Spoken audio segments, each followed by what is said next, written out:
বিসমিল্লাহির রহমানির রহিম। আলহামদুলিল্লাহি রব্বিল আলামিন। আসসালাতু ওয়াসসালামু আলা রসূলিহিল করিম। আসসালামু আলাইকুম ওয়া রাহমাতুল্লাহ। প্রিয় দর্শকবৃন্দ, ইমানের ছোঁয়া ইসলামিক চ্যানেলের পক্ষ থেকে আপনাদের সবাইকে জানাই আন্তরিক শুভেচ্ছা। পবিত্র রমজান মাস রহমত, মাগফিরাত ও নাজাতের মাস।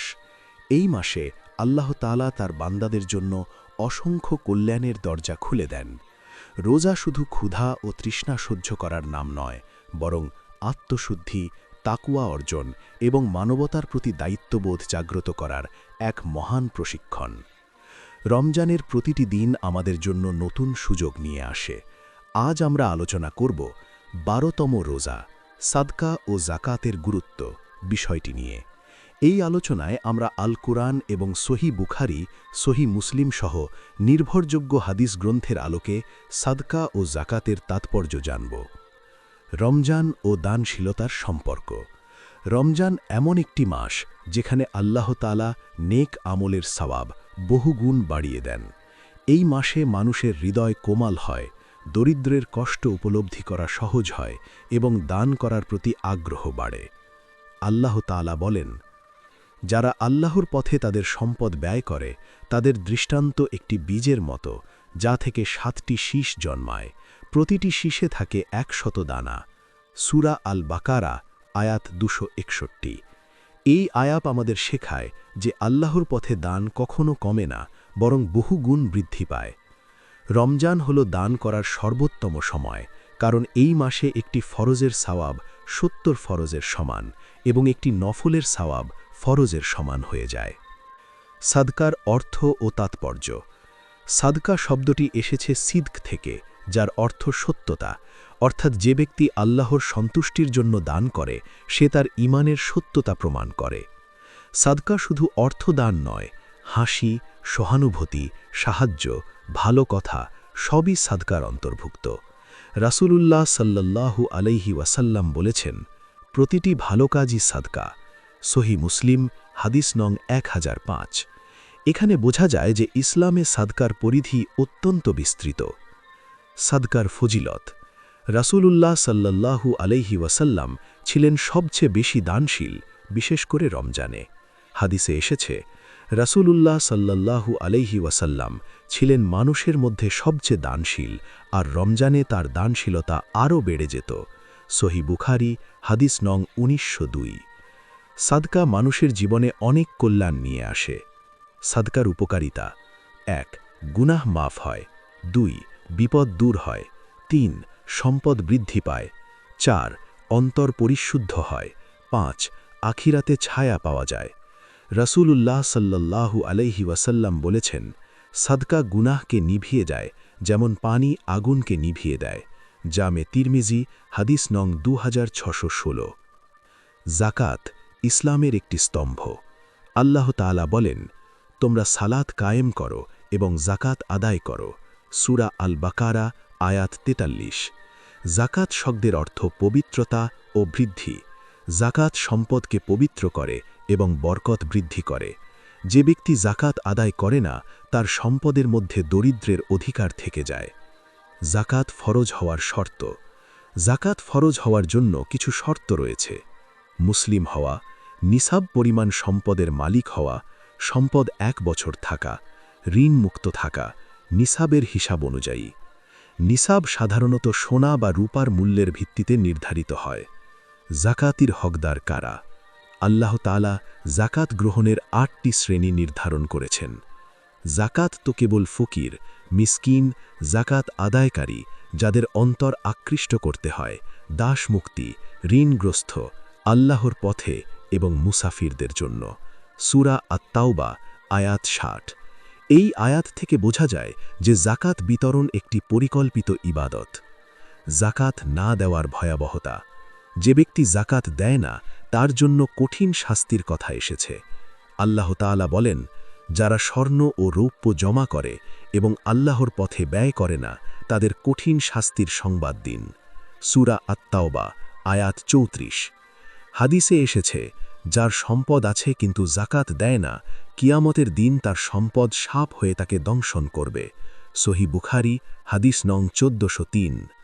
জাকাতের সামাজিক প্রভাব। জাকাত শুধু ইবাদত নয়, এটি একটি অর্থনৈতিক ব্যবস্থা। জাকাতের মাধ্যমে দারিদ্র্য কমে, সমাজে ভারসাম্য তৈরি হয়, হিংসা দূর হয়, ভালোবাসা বৃদ্ধি পায়। ইসলাম সম্পদের সুষম বণ্টনের শিক্ষা দেয়। সাদকা ও জাকাতের পার্থক্য। বিষয়: সাদকা বিধান নফল, জাকাত ফরজ। সময়: যে কোনো সময়। জাকাত নির্দিষ্ট শর্তে। পরিমাণ নির্দিষ্ট নয়। জাকাত নির্দিষ্ট 2.5%। গ্রহণকারী যে কোনো অভাবী।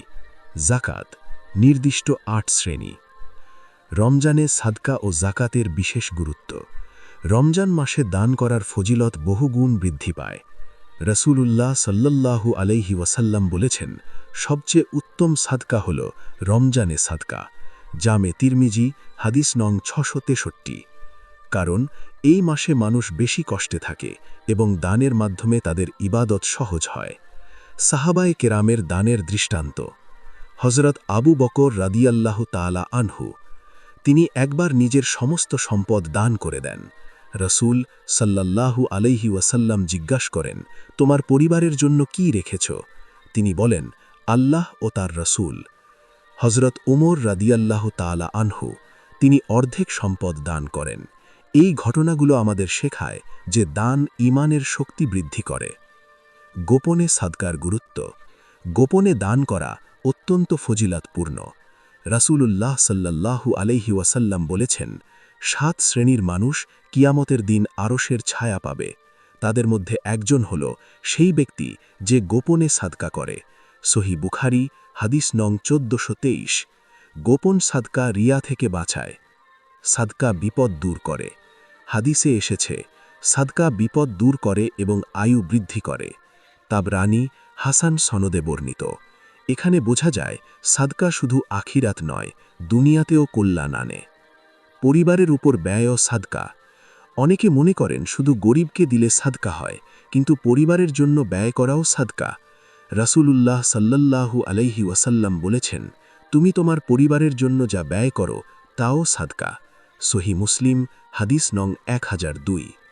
জাকাত সম্পদকে কমায় না। মানুষ মনে করে দান করলে সম্পদ কমে যায়, কিন্তু ইসলাম বলে উল্টো। রাসূলুল্লাহ সাল্লাল্লাহু আলাইহি ওয়াসাল্লাম বলেছেন, সাদকা সম্পদ কমায় না। সহি মুসলিম হাদিস নং 2528। এটি আল্লাহর পক্ষ থেকে একটি প্রতিশ্রুতি। জাকাত না দিলে সমাজে কি হয়? যখন মানুষ জাকাত দেয় না, দারিদ্র্য বাড়ে, অপরাধ বাড়ে, সামাজিক বৈষম্য তৈরি হয়। হাদিসে এসেছে, যখন মানুষ জাকাত বন্ধ করে দেয়, তখন আকাশ থেকে বৃষ্টি বন্ধ হয়ে যায়। ইবনে মাজা হাদিস নং 4019। জাকাত আত্মাকে পরিশুদ্ধ করে। আল্লাহ বলেন, তাদের সম্পদ থেকে জাকাত নাও, এর মাধ্যমে তুমি তাদের পবিত্র করবে। সূরা আত-তাওবা আয়াত 103। জাকাত মানুষের অন্তর থেকে লোভ দূর করে। আধুনিক জীবনে জাকাতের গুরুত্ব। বর্তমান বিশ্বে অর্থনৈতিক বৈষম্য বাড়ছে। ইসলাম 1400 বছর আগে জাকাতের মাধ্যমে এর সমাধান দিয়েছে। যদি মুসলিমরা সঠিকভাবে জাকাত আদায় করত, পৃথিবীতে দারিদ্র্য অনেক কমে যেত, কেউ অভুক্ত থাকত না, সমাজে শান্তি প্রতিষ্ঠিত হতো। কিভাবে জাকাত হিসাব করবেন? সংক্ষেপে পদ্ধতি: 1. মোট সম্পদ হিসাব করুন। 2. ঋণ বাদ দিন। 3. নিসাব পরিমাণ হলে 2.5% দিন। উদাহরণ: যদি 10 লাখ টাকা থাকে, জাকাত 25,000 টাকা। শিশুদের দানের শিক্ষা। রমজানে শিশুদের সাদকার শিক্ষা দিলে তারা মানবিক মানুষ হয়ে উঠবে। পরিবার থেকেই শুরু হয় ইসলামী চরিত্র। দানের সঠিক নিয়ত। দান করার সময় নিয়ত অত্যন্ত গুরুত্বপূর্ণ। আল্লাহ বলেন, তোমরা যা ব্যয় করো তা আল্লাহ জানেন। সূরা আল বাকারা আয়াত 273। শুধু আল্লাহর সন্তুষ্টির জন্য দান করতে হবে। রমজানের 12তম দিনের আমল। আজকের দিনে আমরা বিশেষভাবে 3টি কাজ করতে পারি। 1. অন্তত একটি সাদকা করা। 2. জাকাতের হিসাব শুরু করা। 3. গোপনে কাউকে সাহায্য করা। অনুপ্রেরণামূলক ঘটনা। এক ব্যক্তি সব সময় দান করতেন। মানুষ তাকে জিজ্ঞাসা করল, আপনি কেন এত দান করেন? তিনি বললেন, আমি যখন দান করি তখন আমি আল্লাহর সাথে ব্যবসা করি। এটাই প্রকৃত ঈমান। প্রিয় দর্শকবৃন্দ, রমজান আমাদের পরিবর্তনের মাস। সাদকা ও জাকাত শুধু ইবাদত নয়, এটি মানবতার শিক্ষা। আজকের আলোচনা থেকে আমরা শিখলাম, সাদকা ঈমানের প্রমাণ, জাকাত ইসলামের স্তম্ভ, দান সম্পদ বৃদ্ধি করে, সমাজে শান্তি প্রতিষ্ঠা করে। আসুন আমরা প্রতিজ্ঞা করি, নিয়মিত সাদকা করব, সঠিকভাবে জাকাত আদায় করব, দরিদ্রদের পাশে দাঁড়াব। আল্লাহ তাআলা আমাদের সবাইকে দানশীল বান্দা হিসেবে কবুল করুন। আল্লাহুম্মা ইন্নাকা আফুউন তুহিব্বুল আফওয়া ফাআফু আন্না। সম্পূর্ণ ভিডিওটি দেখার জন্য আপনাদের সবাইকে অসংখ্য ধন্যবাদ। লাইক, কমেন্ট এবং সাবস্ক্রাইব করে ঈমানের ছোঁয়া চ্যানেলের সাথেই থাকুন।